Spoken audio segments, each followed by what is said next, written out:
भर के अंदर आज ऐतिहासिक जीत तो हो रही है।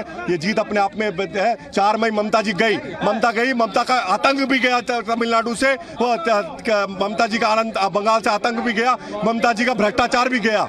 देखिए अब तो ममता जी सवाल उठाती रहेंगे, उन्हें देश के ऊपर सब चीजों पे सवाल उठाती हैं, सभी लोकतंत्र पे सवाल उठाती हैं, इलेक्शन कमीशन पे, सीबीआई पे। उनको देश की संवैधानिक संस्थाओं पर भरोसा तो है नहीं, इसलिए देश की जनता ने उनको नकार दिया है। आज देश की जनता ने उनको नकार दिया है। ये माननीय भारतीय जनता, एक जो मोदी जी के माननीय प्रधानमंत्री जी के नेतृत्व में, माननीय प्रधानमंत्री जी, गृह मंत्री जी अमित शाह जी और हमारे राष्ट्रीय अध्यक्ष नितिन नवीन जी की नेतृत्व में जीत हुई है। मैं धन्यवाद करना चाहूंगा देश की जनता का और हमारे कार्यकर्ताओं को मैं बधाई देना चाहूंगा। 4 मई ममता जी गई।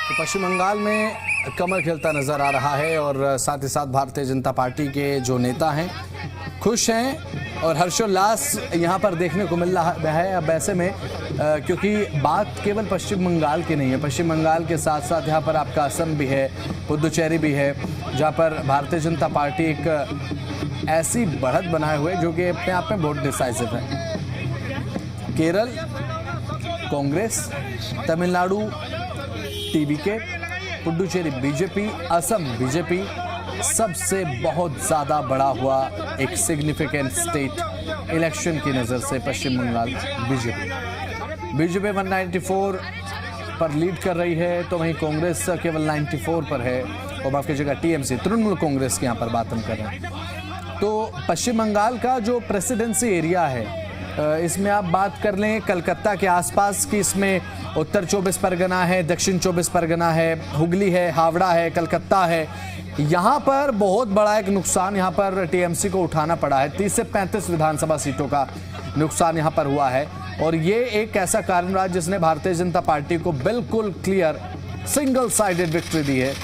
एक तरफा मामला भारतीय जनता पार्टी ने बना दिया और एक सबसे मजबूत राज्य जिसे अभी तक माना जा रहा था कि ममता बनर्जी का सबसे मजबूत राज्य है, वहां पर बीजेपी की एंट्री नहीं होती है, वहां पर बीजेपी पता नहीं आएगी या नहीं आएगी, लगातार इससे पहले सवाल उठ रहे थे। लेकिन जैसे ही एग्जिट पोल आया और मतदान का प्रतिशत इतना रहा जो अपने आप में एक इंडिकेशन भी था कि हो सकता है कि ममता बनर्जी के खिलाफ जनता ने घर से निकलकर वोट किया, स्पेशली क्योंकि यही मतदान जब भी देखने को मिला था जब 3 दशकों के एक बहुत बड़े डोमिनेंस को खत्म किया था ममता बनर्जी ने। 2010 के दशक की बात है और अब ऐसे में 2010-11 में जब सरकार बनाते हुए नजर आ रही थी ममता बनर्जी, 30 साल के लेफ्ट के डोमिनेंस को खत्म करने के बाद उस समय भी इसी तरीके से मतदान हुआ था। उस समय भी बहुत बड़ी संख्या में, बहुत बड़े प्रतिशत में मतदान हुआ था और उससे भी ज्यादा रिकॉर्ड तोड़ मतदान अब 2026 में हुआ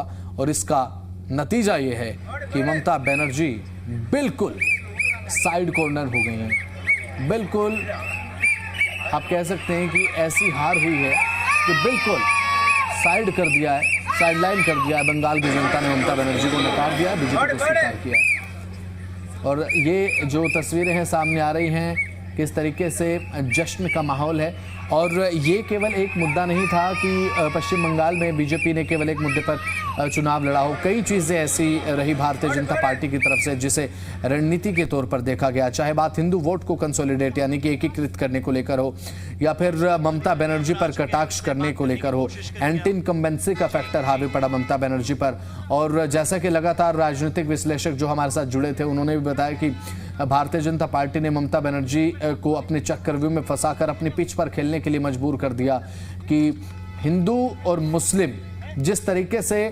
ममता बनर्जी मुस्लिम प्लस एक विमेन कार्ड लगातार ममता बनर्जी की तरफ से देखा जाता था, उनका चुनाव लड़ने का पैटर्न अलग है।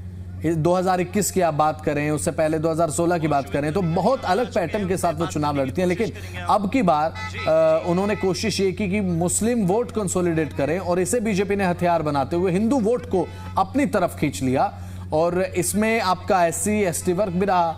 और अलग से बात अगर करें तो अलग अलग जगह पर भारतीय जनता पार्टी ने अपना परचम लहराते हुए कमल खिला दिया। आप कह सकते हैं कि बीजेपी की बंगाल में छप्पड़ फाड़ झंडा गाड़ जीत बिल्कुल है, क्योंकि सबसे बड़ा एक आप कह सकते हैं वो क्रिकेट में कहा जाता है कि एक लास्ट फ्रंटियर जो होता है वो सबसे ज्यादा